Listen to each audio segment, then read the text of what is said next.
সড়ক মহাসড়কের উপরে কোনো রকমের পশুর হাট অনুমতি দেওয়া হবে না। রেল লাইনের অতি সন্নিকটে কোনো পশুর হাট অনুমতি দেওয়া হবে না।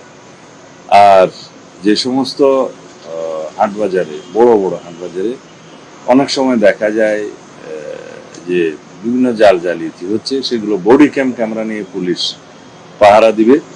এবং অনেক জায়গায় জাল নোটের কিছু কারবার দেখা গেছে অতীতের অভিজ্ঞতা, সেখানে জাল নোট ভেরিফিকেশনের জন্য পুলিশের পক্ষ থেকে কিছু মেশিন সরবরাহ করা হবে। ব্যাংকগুলো সেই ব্যাপারে কাছাকাছি যেগুলো তৎপর থাকবে, এবং যাতে ডিসিপ্লিন রক্ষা করা যায় সেই জন্য আরো কিছু আমরা ব্যবস্থা নিয়েছি। আর আমরা 7 দিন আগে, ঈদুল আজহার 7 দিন আগে পুলিশ হেডকোয়ার্টারে একটা monitoring cell, central monitoring cell আমরা স্থাপন করব।